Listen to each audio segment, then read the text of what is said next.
Fantastic. Good evening, everyone. Good evening. Evening. We are in the middle of a discussion about sensitivity to godliness. That's what we're learning about in our class.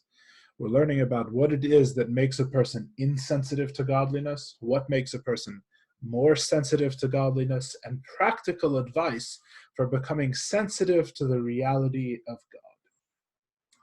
Now, in our first class,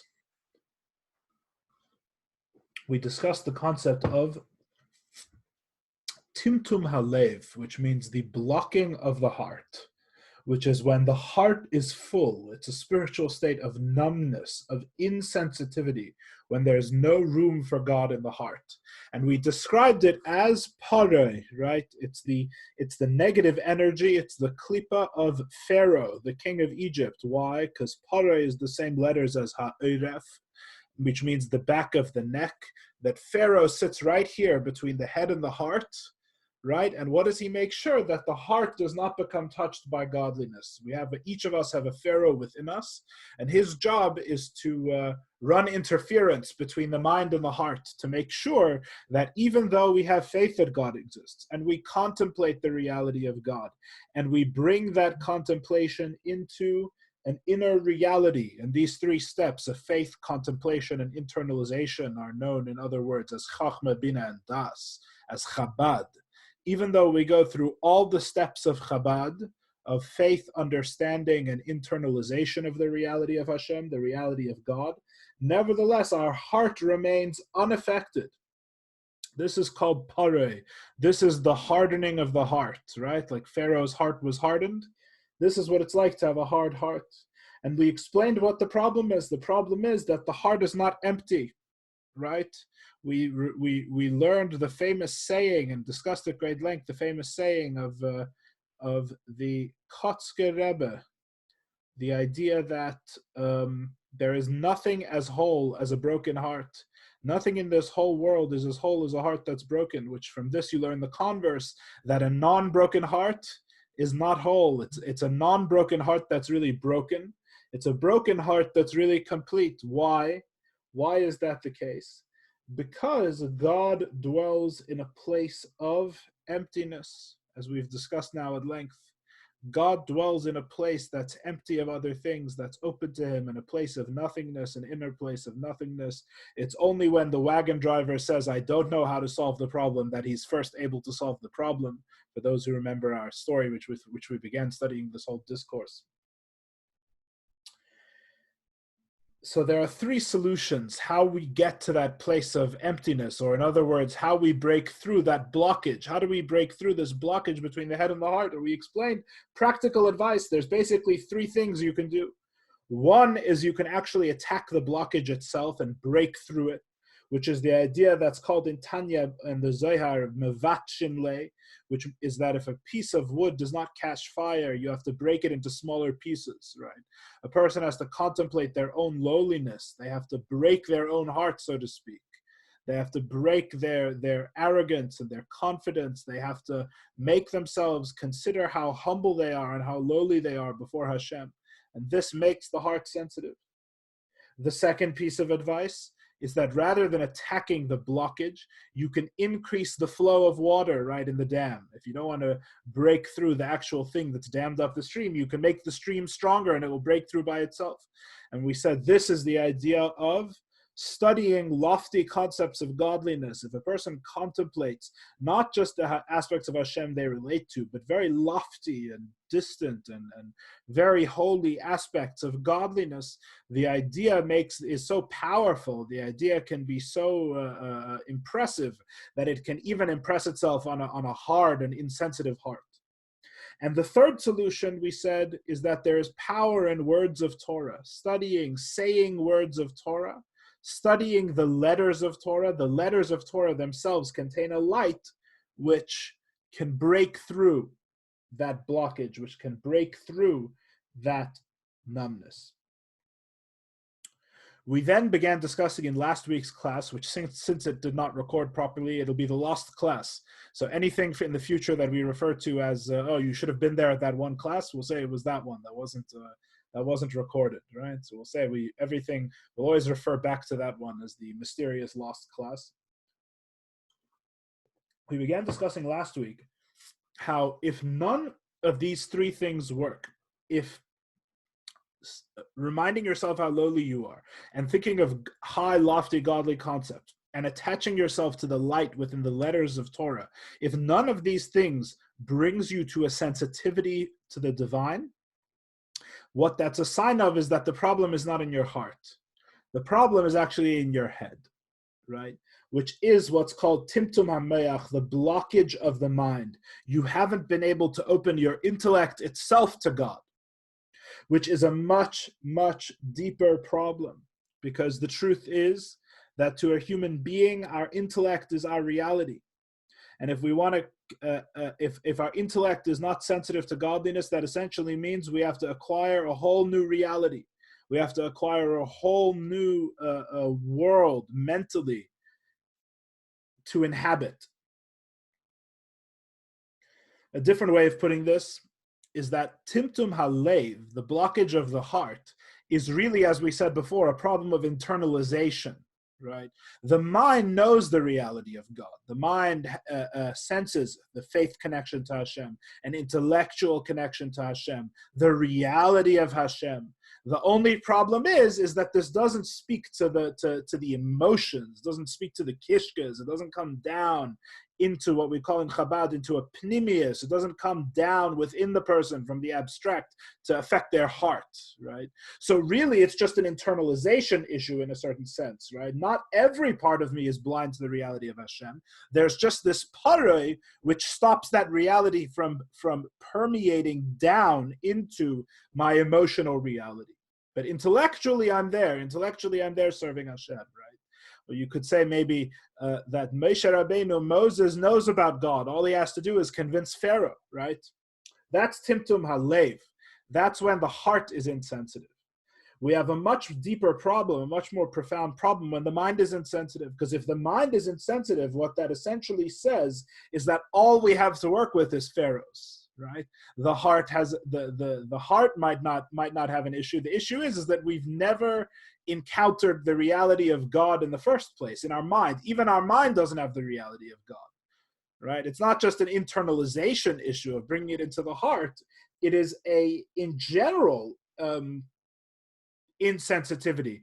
It's a general inability, even at the highest function of the person, the intellectual function, which is the highest of our powers, the faculty that should be most able to attach itself to a lofty and abstract entity like Hashem.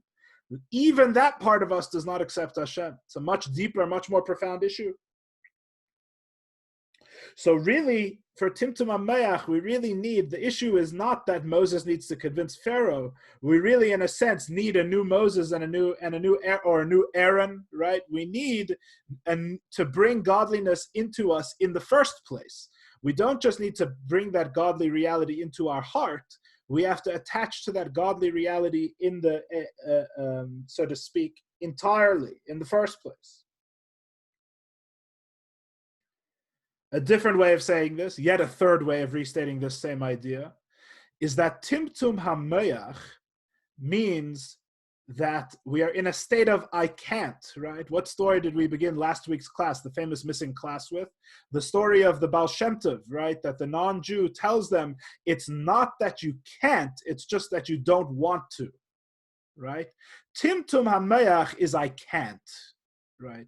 Timtum, in other words, if the person just has a heart issue, that is, I don't want to serve Hashem. You don't want to serve Hashem, okay, so we can find different ways to make you want. Either yourself has to be made smaller or the concept of Hashem has to be made bigger, which is really the sort of solutions we have to the blockages of the heart, as we discussed earlier. But if you're at a state where you say, I can't, and you actually feel like you can't serve Hashem. It's not just that you won't or that it doesn't appeal to you, but that the whole concept of God is outside of your reality. That's timtum hameach. That is the blockage of the mind. And we began learning about it in our mimer last week. We said, what makes the person say they can't? Not that they won't. Because I won't means God is available, right? I just don't want to. I don't want to attach to God at the moment for whatever reason. I don't feel like it. That's timtum halev, insensitive heart, right? I can't, as God is not available, right? There's a famous story, l'chaim to that. There's a famous story about Rabbi Yoel Khan, the Rebbe's Chazer, the foremost student and teacher of Chabad Chassidus living in the world. May he live and be well. There's a story about him that the Rebbe wanted him to make an encyclopedia of Chassidus called Sefer HaErchim. You can buy Sefer HaErchim in the store nowadays. It was meant to be according to the order of the Aleph Beis. Rabbi Yoel, a few decades later, is up to the letter Beis. It's about 6 volumes done. He's up to the second letter. Right? This was many, many years ago. The Rebbe asked him to write Sefer HaErchim. Someone once, I heard, asked Rabbi Yoel, the Rebbe asked you to write Sefer HaErchim, why didn't you write it? In other words, what's the holdup here? The Rebbe asks a chassid, the Rebbe says, jump, a chassid pulls out the trampoline. What's taking you so long, Rabbi Yoel? So Rabbi Yoel said, if the Rebbe asked me to jump off a bridge, I would do it. But the Rebbe asked me to jump onto a bridge. It's a little trickier, right? You see the difference? Jumping off of a bridge, you can, right? You just don't want to. So if the Rebbe asked you to, in other words, he can overcome not wanting to, maybe, right? At least in theory, right? If a great tzaddik tells you to do something like that for whatever reason, you could theoretically overcome your resistance to such a thing. But to jump onto a bridge, right, like Superman leaping a tall building in a single bound, that's not an issue of lack of motivation, right? It's not that I don't want to. It's that I can't see the way it's possible, right? That, in general, is the idea of timtum hameach, right? It's not that I don't want to, I need motivation. Motivation is for timtum halev, is for the blockage of the heart. I don't lack motivation. I lack even the most basic grasp of how I can even approach the reality of Hashem. Hashem's reality and my reality are totally separate, right? We explained last week why this happens. Why does a person feel this way? Because the truth is that every Jew has a godly soul, and his reality and Hashem's reality are not separate. In fact, no two realities in the entire universe are closer than a Jew's reality and Hashem's reality. It doesn't get any closer. So why do we become distanced from that reality? Why do we feel like I can't approach God, that God and I are in two different universes? We said it's very simple. It's because of worldly pleasures and worldly desires. That's the answer. The thing that makes it impossible for a person to recognize the reality of God in their mind, to recognize the possibility of connecting to God even intellectually, are pleasures and desires of the world. And we explained that the way that a Jew connects to Hashem, as we just said, is through that soul. There's something within us that is a piece of God, that allows us to connect to Hashem, that has us share a reality with Hashem. This is a place of nothingness within us, in which Hashem dwells. There's a place of bittul, a place of negation, an empty place, like the broken hearts, the same idea. There is an empty place within us that knows Hashem. Worldly pleasures fill that empty place, or at least they attempt to fill that empty place. And in a place that is not empty, God cannot dwell. A place that is filled with something else, you cannot attach to God. This explains also why it's timtum hameach, by the way, why it's intellectual, because as we know in Chassidus, pleasure, which is tainug, is also translated as tam, or taste. And tam is also the same word for reason and intellect. Pleasure, intellect, the two things are more deeply connected than we usually gather, than we may think, right? Our pleasure, in a very deep sense, determines the shape of our intellect. But maybe that's just a parenthetical here. Maybe we'll get into that more in a different class. In other words, what do we mean by the metaphor, right? The metaphor is very coarse and very physical, that there's an empty place, and that empty place is filled with a worldly desire, and so God can't dwell there because God only dwells in an empty place. What does that mean? We explained it more last week. We explained it in a way that we can appreciate it last week.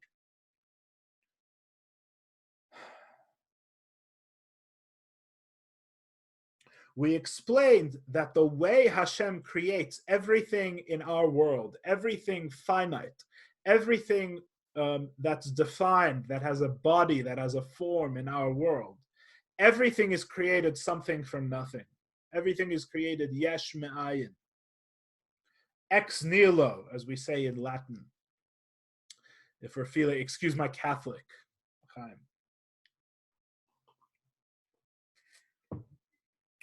God creates everything in our world something from nothing. This creates a real issue in connecting with God. The issue is that God is not found, as we explained last week at length in the missing class. God, there is no spectrum, there is no process of motion, there is no process of growth in our world at which God lies at the end of. And we explained last week that that's really what it means, creation something from nothing. Something from nothing means that there is no process by which Hashem is connected to the creation. There is no step-by-step way of getting there. That's step-by-step is a different word for something from something. Something from nothing means there is a gap between God and everything else. There is a gap that cannot be crossed by any finite process or any finite means. And this is the reason why you cannot think yourself out of timtum hameach, the blockage of the mind. It's counterintuitive. It doesn't go according to the name. The blockage of the heart can be fixed by thinking, right? You think about how lowly you are, right? And that breaks the coarseness and the arrogance of the animal soul. Or you think about how great God is, and that also breaks through that insensitivity, right? Or you spiritually connect to the words of Torah, the light within the words of Torah. These are mind fixes to a heart blockage, right? If the blockage is in your mind, there's no mind fix. Why? Why is there no mind fix? It's not just because you have to fix it from above where it starts, although that's also true, right? In other words, you could say bad things roll downhill, right? So if my heart is lower than my head, so to fix my heart, I have to start higher in the source of the issue. And the truth is that to fix your head, you also have to start higher than your head, which is why you can't fix a head problem in your head. But the truth is, there's an even deeper, there's an easier to understand reason. That's very up in the air. There's an easier to understand reason. Because when you're fixing the blockage of the heart, when you're fixing an insensitive heart, again, you're already within a godly reality. You don't have to move to a totally different reality. As we said before, Moses, the mind, so to speak, there's already a part of you that knows God well. It has faith, it has understanding, it has internalization of the reality of God. There's a part of you which already knows God in the blockage of the heart, in Timtum HaLev. The only problem is that reality can't be brought down lower into the emotions, into the feeling. So in other words, I'm already there. I'm already attached to a reality of God. The only issue is that reality doesn't affect me at every level. So I can bring it down into that level, right? I can think my way out of this problem. I can use my mind, my own powers, right? And break through this problem. I have a reality of God on one side of the river, so to speak, on one side of the neck. I have a reality of God up here. All I have to do is figure out how to get it down here. It's a logistics issue. Those are the solutions for Timtum HaLev. Those are the solutions for the blockage of the heart. For the blockage of the mind, there is no part of me that is one with the reality of God. My mind doesn't know the reality of God. So how do I think myself out of this problem? The answer is, you can't think yourself out of this problem.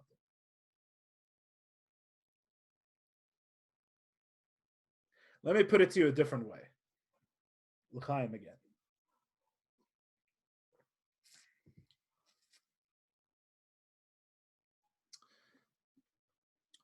Thinking rationality, let's call it, because thinking, we can be very broad. I want to say, let's say rationality, rational thinking, right? Like you would use in math class or in business or as an accountant, right? Very rational thinking. Rational thinking is a piecewise process. Rational thinking is something from something.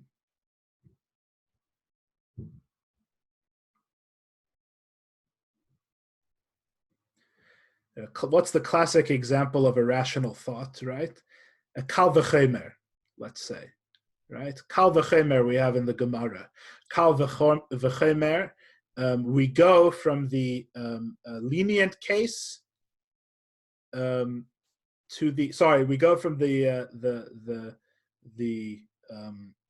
strict case to the lenient case, right? And we learn out the principles. So for example, my boss tells me, you shouldn't be late for work. Look how late it is. It's 10 a.m., right? I don't show up at 9 a.m. I don't show up at 11 a.m. and say, I'm on time because you told me not to show up at 10, right? I know that if 10 a.m. is already late, 11 is even later. That's a kal v'chemer, right? That's a reasoning from a known case to a case that's included within the general principle, right? If no one knows what a kal v'chemer is from the Gemara, it's one of the most basic building blocks of Talmudic logic is the kal v'chemer.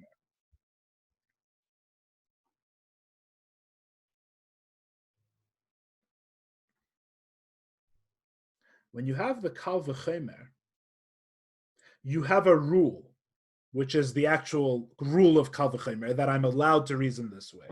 And you have the case, which is that I showed up to work and my boss says 10 a.m. is too late. I apply the rule to the case, and I get my new piece of knowledge, which is that I can't show up at 11. I know that I can't show up at 11. Even though my boss never mentioned 11 o'clock, he said, you can't show up at 10, it's late. I know from what he said about 10 that I can't show up at 11. That's called rational logic. Rational logic, as we just demonstrated, works in a piecemeal process. I knew one thing. I knew another thing already. I put them together and I was able to arrive at a third thing that I didn't know before, that I can derive using certain principles from the things that I already know. In other words, logic, to move by logic, to move by thinking, to move with your mind through a process, to reason through a process, is like building a bridge, right? There's something I don't know, which is a river in between, but I can build a bridge across it by the things that I do know, right? I can move from point of knowledge to point of knowledge to point of knowledge, right? You can't build a bridge when you have no second side to base the bridge on, right? You can't build a bridge across an infinite ocean, so to speak, right? What we essentially said in last week's class, I've given it different words now so that if people didn't understand it in the words we had it last week, maybe they'll understand it in these words. God is like something on the other side of that infinite ocean. You can't reason your way to the reality of God because God has nothing in common with any of the things that you already know. What's the proof? The proof is that he created all of them something from nothing. If he had anything in common with anything you knew already, he would have created it something from something. The very fact that he created it something from nothing means, in other words, he really has nothing in common with all the things that you know. This is what we discussed last week. So to return to the principle of timtum hameach, the blockage of the mind, right? If I do not yet possess in my faculties a connection to God, I cannot strive towards God in a piecemeal fashion.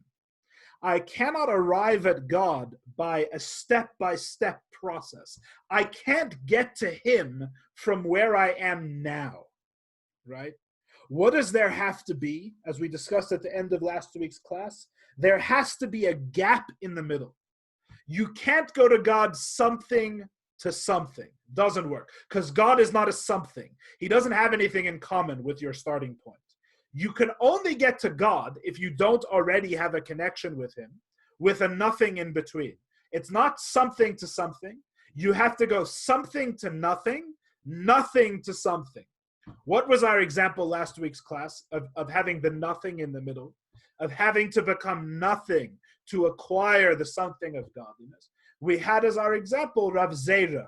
Rav Zera was a sage of the Talmud. The Talmud relates a story about him, that at one point in his life, he moved to the land of Israel. He switched from the Babylonian way of learning Talmud to the Israeli way of learning Talmud.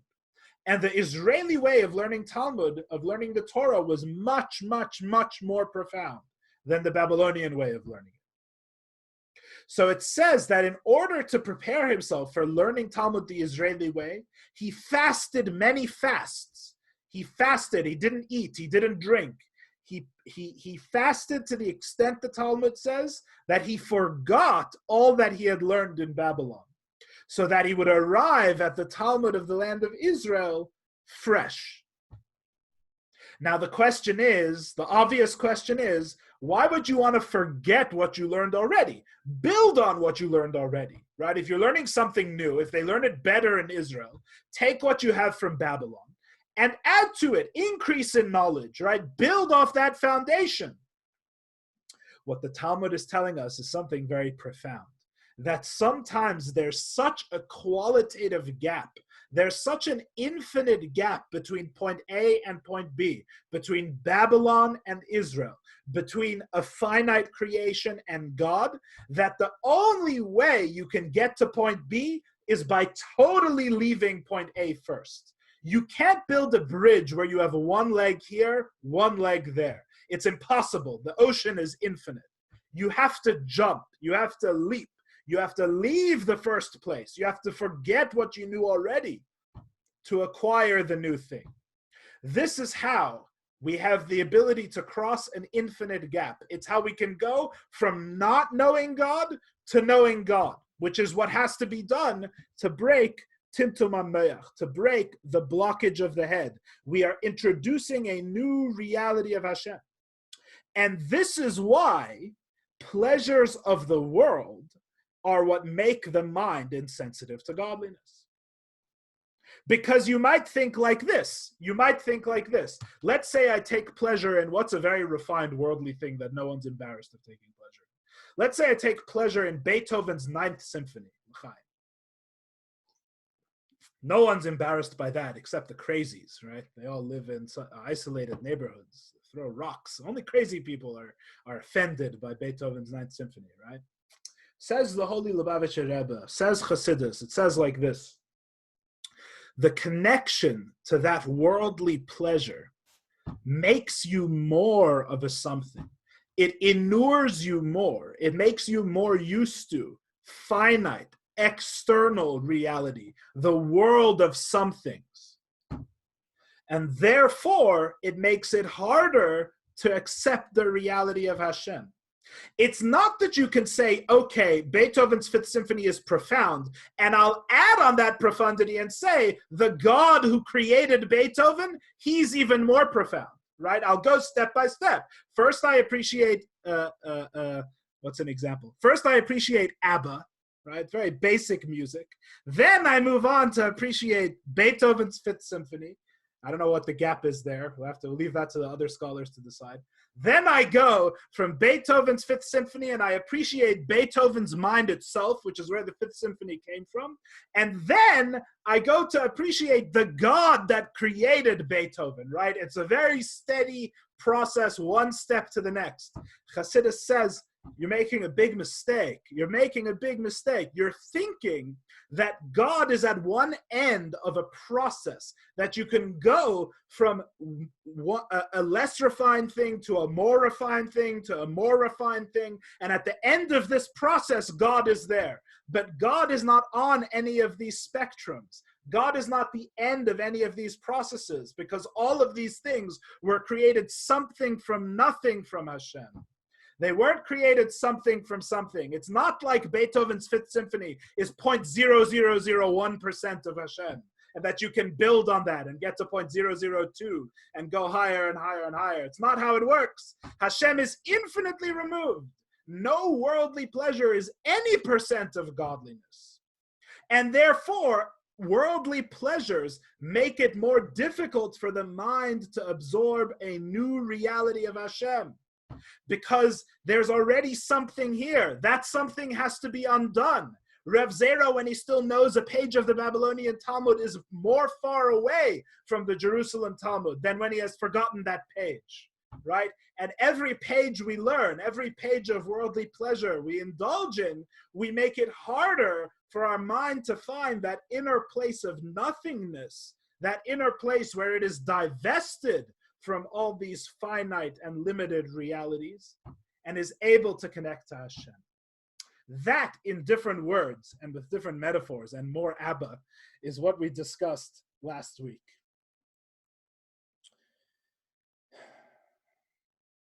I want to make another connection before we go back to the text. We'll have very little textual learning this week, which I know some people appreciate. Maybe I appreciate it too.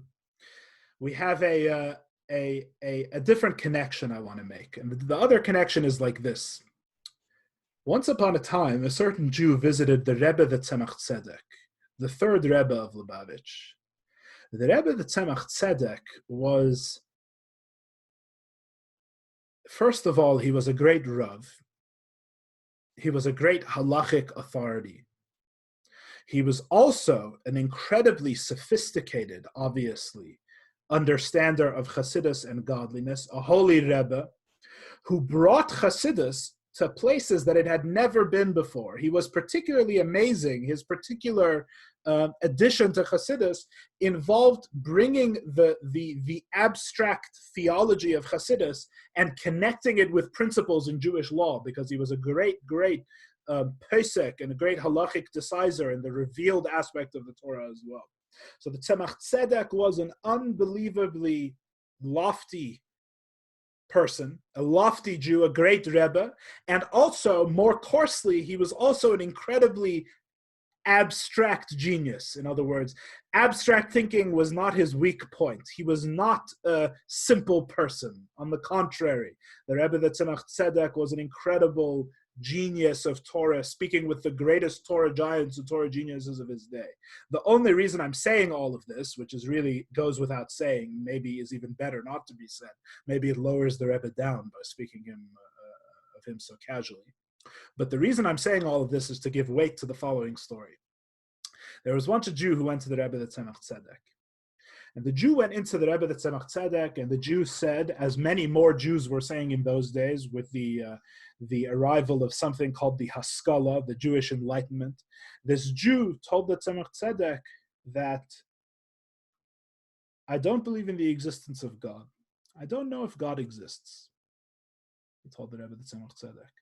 I'm not sure if there's a creator. You know, a lot more people were starting to ask those questions in the times of the Tzemach Tzedek.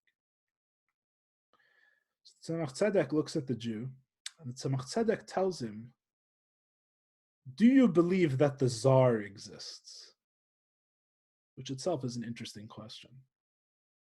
I don't know if nowadays we have the concept of a Tsar, maybe Putin. Anyway, he asked him, do you believe that the Tsar exists?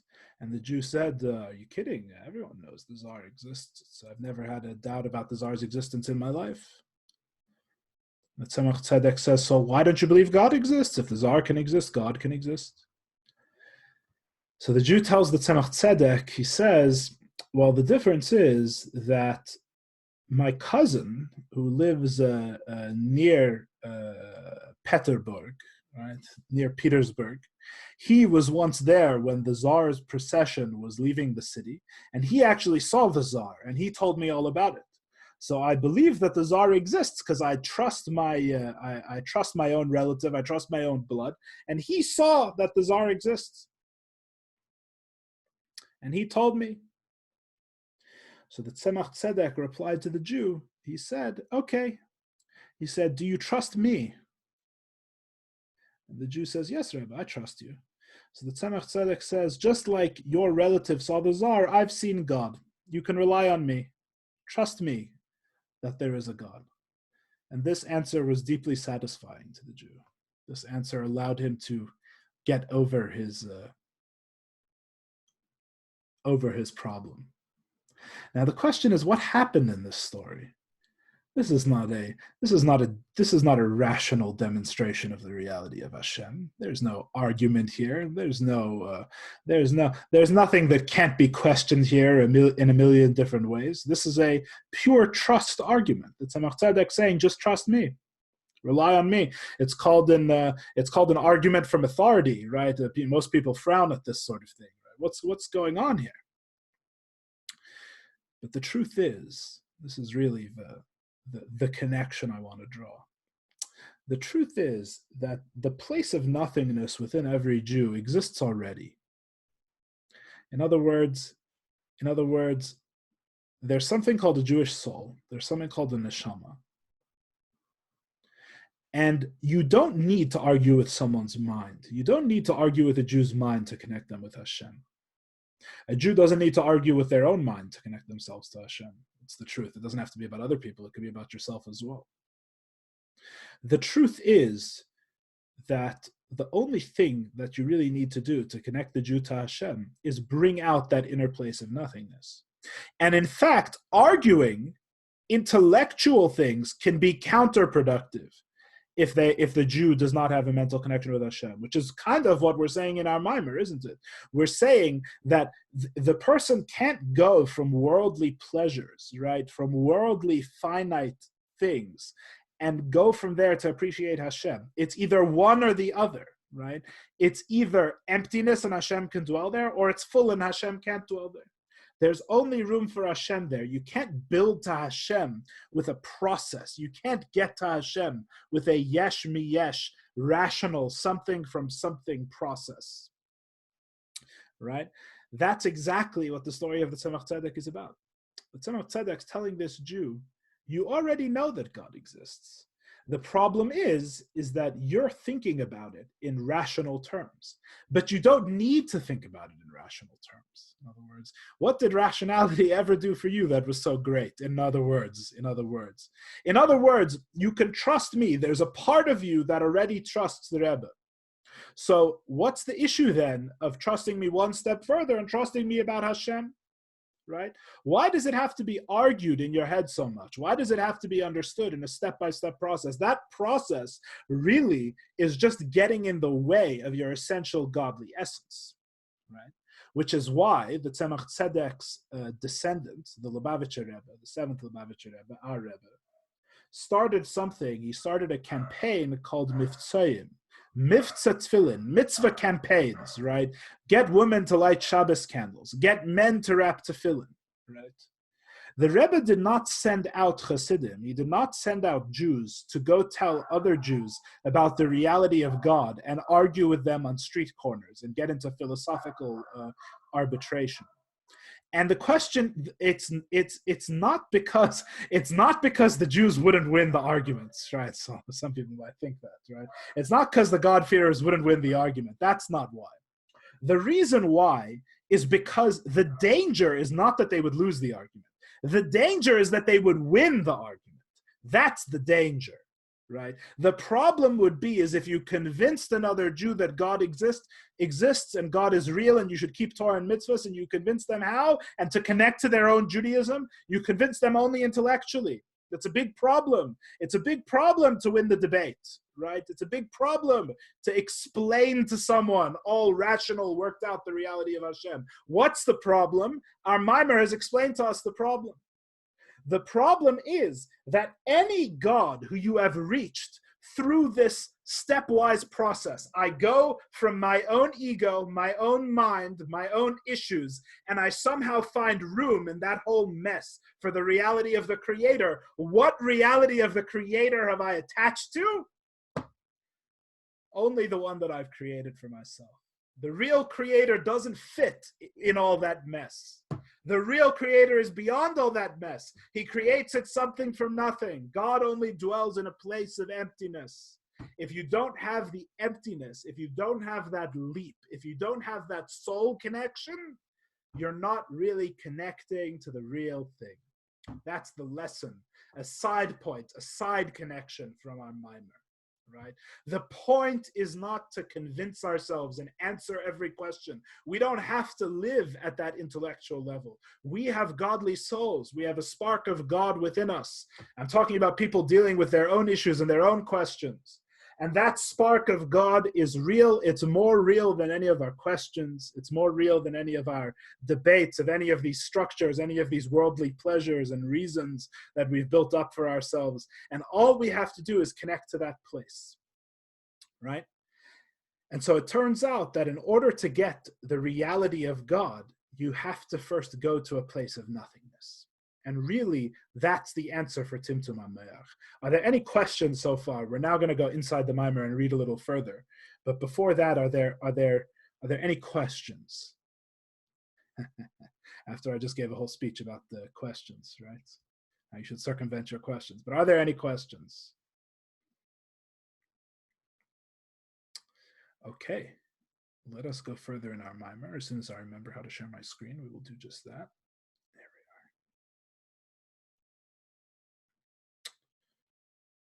Okay, make this nice and big.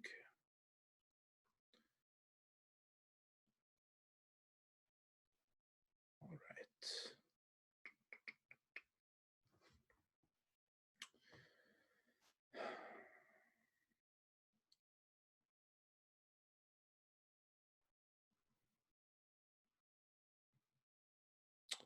The last thing we spoke about in the text was, as I said before, the story of Rabbi Zera, the rabbi who fasted all those fasts in order to forget what he had learned previously to ascend to the next level. Continues the Rebbe, Umizeh yuvan bir inyan nahar dinner. From this, we'll understand the concept of the river of fire, which we began discussing last week, right? That when a soul is ready to enter the Garden of Eden, which is a place where the reality of God is directly experienced, which is the reward of the Garden of Eden, is the experience of God, which is, I don't know what people think about the afterlife or the Garden of Eden, but it looks more like a Torah study hall than what most of us imagine it looks like, right? But there are two steps, I guess. I mean, there's Olam Haba, then Gan Eden. We're not going to get into all of that now. You're right. There's many different levels. There's actually many different steps, all of which are discussed in Chassidus. Here, we're just touching on one small point about when the soul returns to its maker in the world of truth. In order for the soul to start appreciating godliness at the level of the Garden of Eden, right, which if you think about it, is a very big jump. It's like the jump from the Babylonian Talmud to the Jerusalem Talmud, so to speak, right? For the soul to appreciate God as they appreciate it in the Garden of Eden, right? He has to go through a process of purification, of purging, called the Nahar Dinur, the river of fire.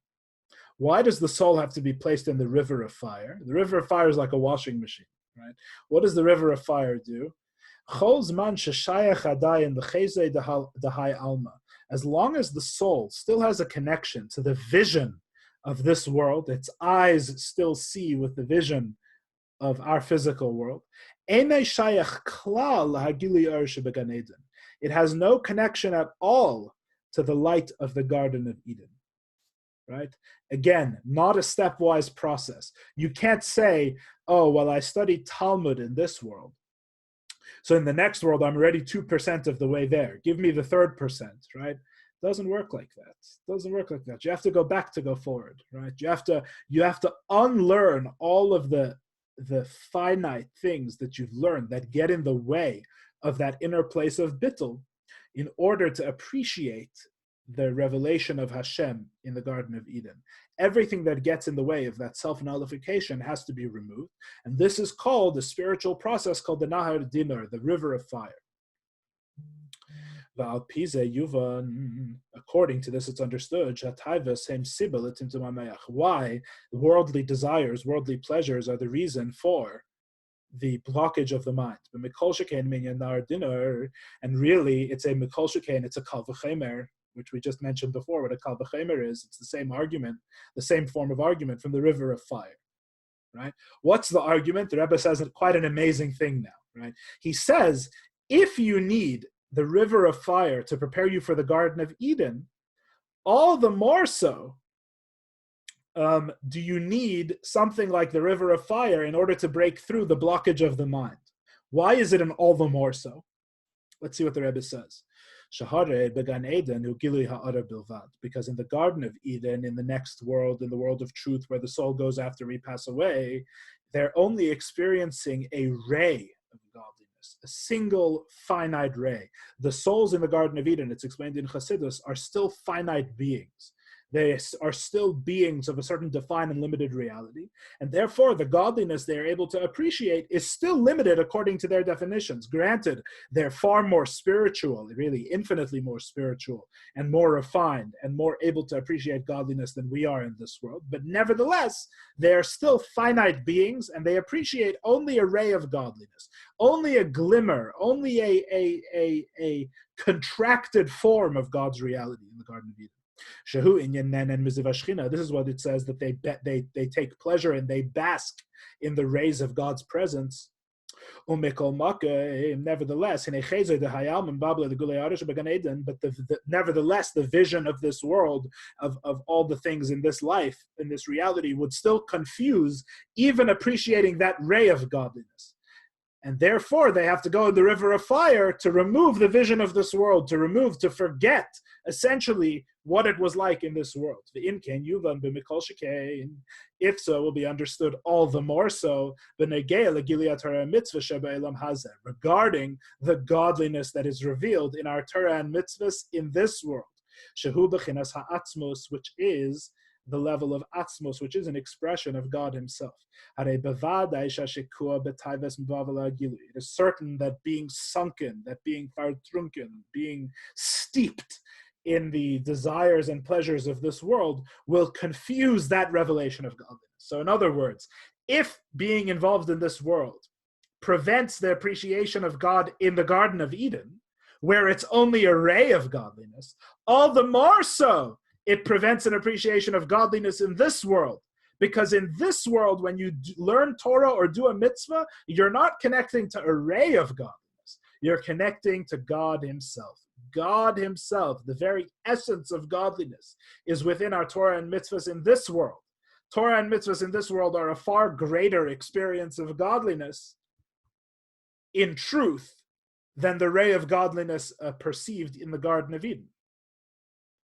Therefore, since godliness in this world, godliness in our physical mitzvahs, the experience of wrapping tefillin, right, or the experience of lighting Shabbos candles, or the experience of giving a coin to charity, is an infinitely greater experience of God than what the soul experiences in the Garden of Eden, all the more so must the soul have to be removed from worldly pleasures to appreciate it.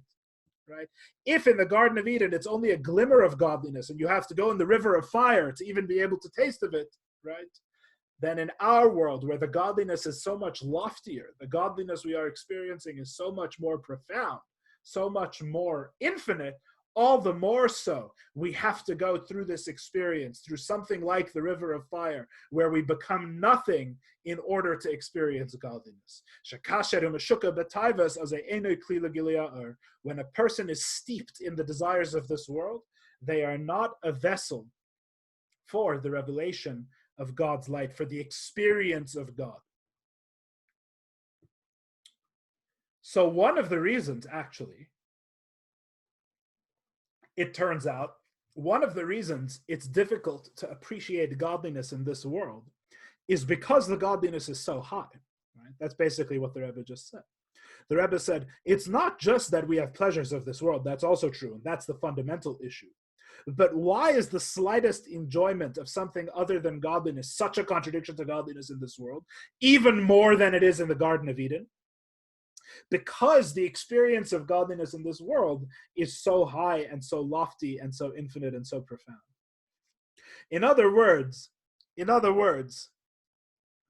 not necessarily would a soul in the Garden of Eden be able to appreciate wrapping tefillin in this world, if you think about it, right? Or an angel, let's say an angel, because I think that makes it, that snaps something into place for some of us mentally, right? An angel would not necessarily be able to appreciate what it means wrapping tefillin in this world. right?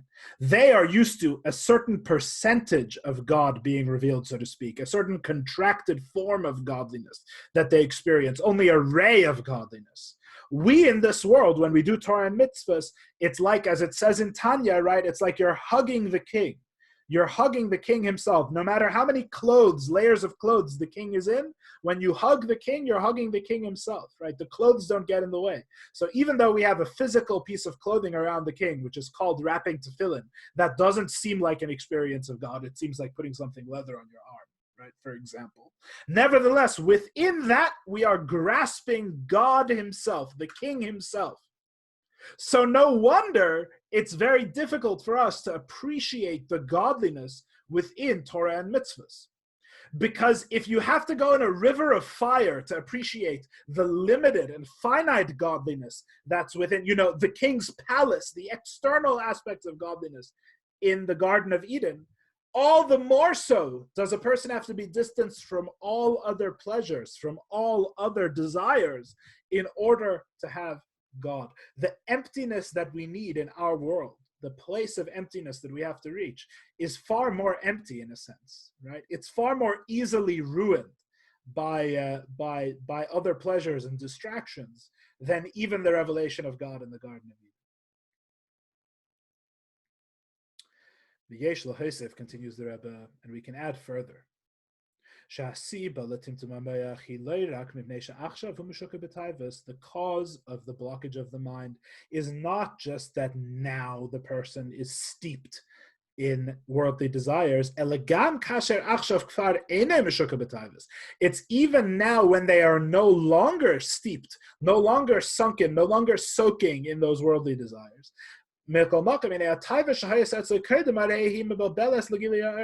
Even previous desires that a person has had in the past can still confuse and get in the way of experiencing the divine.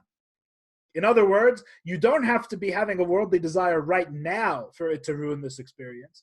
Even past worldly desires can interfere with that emptiness, can get in the way of that nothingness, can get in the way of the appreciation of godliness. V'hainu, and this is even though now you are not feeling the worldly desire, nevertheless, in truth, the worldly desire remains within us in a concealed way. And therefore, it does not allow the mind to be a vessel for the experience of God's light, the experience of godliness. Even though you don't have the worldly desire right now, even though it's just a worldly desire you once had. How do we understand this? The Rebbe gives a metaphor. The Yuvan Derech Mashal will understand this through a metaphor from a person who learns a certain tractate of the Talmud, the Nasa Bakiba, and he becomes extremely knowledgeable. He becomes thoroughly knowledgeable in that tractate. And then he begins to learn a different tractate, right? A person becomes thoroughly acquainted with Masechtas Bava Kama, and he begins to learn Masechtas Bava Metzia. He's learning a different tractate of the Talmud now. He thoroughly knows, is thoroughly masterful in one tractate of the Talmud, right? He can do the pin test, which some Torah scholars can do, the famous and infamous pin test, where if you stick a pin, through the page of the Talmud from the first page, right, he can tell you what word it goes through on every page. Right? That's the famous pin test, right? He really knows a certain tractate, right? And then he begins learning a different tractate. Certainly, the previous tractate he's learned remains within him in a concealed way, in his memory, in the power of his memory. What's the proof of this? He is able to recall what he learned previously. Even when he is no longer working to study that previous tractate, the previous thing he has studied does not just simply disappear. It doesn't become nothing. It remains in a concealed way within his memory that he can recall it at any time. It's the exact same thing with the desires of this world. The kevan shemekedem haya meshuka b'taivos, that since before he was sunken and steeped in worldly desires, he was steeped in all of the somethings which get in the way of the inner nothing, the place that can appreciate godliness. Nisheres etzlei hataiva le'elam behelam al panim. That worldly desire remains within him always in a concealed way, even though he's not experiencing that desire right now. The kevan shenishare etzlei hataiva, and since that desire remains within him, l'chein einoi kli klal l'gili arei leki, therefore he is not a vessel at all for an experience of the godly light. Shezeu asiba letimtum hamayach, and this is what causes the mind to become insensitive. This is what causes the mind to be closed to the experience of God. We're going to stop reading here. I just want to point out, because I hate to leave on such a downer, talking about all the things that get in the way of the experience of God. The very next section of the Maimer, which we'll, God willing, learn next week, if I'm not mistaken, says, we'll begin to discuss the Eitzah, the way that a person can break themselves free, can solve, can heal themselves from this insensitivity, the ways that a person can find that inner place of nothingness and reconnect to the infinite reality of Hashem. Very nice. Any questions? Is next Thursday Erev Shavuos? Yes. In that case, we will not be learning next Thursday night. Unless, well, we're going to do all night learning next all week. our in all our exile plans. Yeah, you'll have to review this on your own next week, and then the week after that, God willing, we will continue our study of the Maimer. Do we have any questions on what we learned tonight? Questions? Just one simple one. Yeah. If we know that the soul resides in the brain. Yeah. As it says in Tanya. As it says in Tanya. Yeah. Then how can this insensitivity, and is it a total insensitivity or just time to time insensitivity? It seems from the language of the Maimer, which I don't have anything else to rely on really, that's reliable. It seems from the language of the Maimer that it's a semi-permanent insensitivity, because it says that the eitzos, the various pieces of advice for Timtum Halev, for breaking up the blockage of the heart, didn't work. When they don't work and the person is still feeling insensitive and numb to godliness, that's a sign that the problem is in their mind, right? And since those pieces of advice are not, I would think, pieces of advice that a person does all at once, although maybe they are, I may be mistaken. I would think they're advice that a person tries consistently. Therefore, it would seem that we're talking about a case where those pieces of advice consistently do not work. And therefore, this is a consistent issue. As to your other question, are you basically asking how can the mind be insensitive to godliness if the godly soul is in the mind? Absolutely. Absolutely. So the answer to the question is, it's a good question, because the Tanya says the godly soul is within the mind, and we know as a basic principle of Chassidus that the essence of the godly soul never becomes separate from Hashem and never becomes desensitized to Hashem. But the answer is that the mind is a complicated place. There's different levels, there's different aspects. The truth is that the faith, the chachma, what it calls in Tanya chachma, in Tanya it says the essence of the soul is in chachma, right? So we'll use the same thing. We'll rely on the Tanya in that respect. The chachma of the person, which really it means the inner aspect of chachma, and it's even more complicated than that, but we're not getting into all of that now. Let's call it the chachma. The chachma of the person is not affected by anything. None of this affects the person's chachma. None of this affects the person's faith.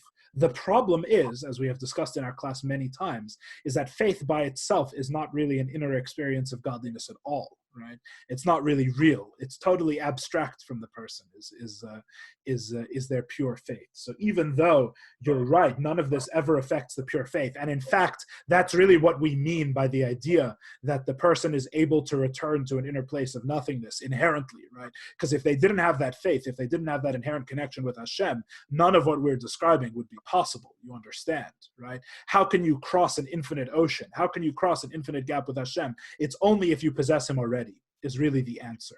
The answer is that this place of nothingness is always available within us, right? The issue is that it can become completely and utterly concealed from us, right? Our faith becomes not real. Our faith becomes disassociated from us. We become like our old friend that we've spoken about in this class before, the Ganva Afum Machtarta Rachmana Karya, the Alter Rebbe's famous example of faith. What's pure faith? Pure faith is a thief who's willing to murder in the process of his job, right? Who's breaking into someone's house, and he prays to God for success in his robbery, right? That's pure faith. Right? Pure faith doesn't come into a person's actions. They don't change a person's heart. It doesn't change where a person is at in their inner life. Right? Faith remains above a person's inner life naturally. The soul remains hidden, concealed, not affecting the rest of our reality, which is why we have something called Chabad.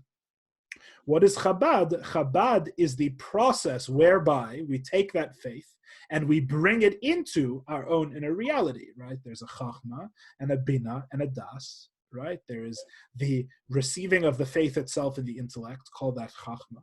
There is the understanding of that faith, bringing that faith into an actual abstract, thorough understanding of a godly concept. And then there is the internalization, which is das, which is making that reality as real to us as we are to ourselves, which is really what das is. And then through that faith can be brought into our reality, right? Our mimer, what we are discussing in this class, begins where that process ends, right? We said, I did all that, right? I followed the rules. I took my faith and I brought it down through this whole process. Didn't work. My emotions, my heart remains totally unaffected. So then there's advice for that. But sometimes even that advice doesn't work. And when that advice doesn't work, what's that a sign of? It's a sign of this issue. Too many worldly pleasures. You have too much something. Godliness can't flow through those pipes. There's no room for godliness to be brought inside. So the short answer is, you're right, the godly soul is untainted and is unaffected and resides primarily in the brain, just as the Tanya says. But the blockage of the brain basically has cordoned it off, has separated it off into its own separate thing that has no effect on anything else that we do in our reality whatsoever. That's the problem. Do we have any other questions, comments, concerns? All right, gentlemen, have a wonderful Shabbos, and if I don't speak to you, have a wonderful and a blessed Shavuos. So, as we say in Chabad, Kabbalas HaTorah b'simcha b'pnimius, to receive the Torah joyously and in an inner way. Amen. God willing, we will continue when we continue. Have a good Shabbos. Thank you very much. Be well.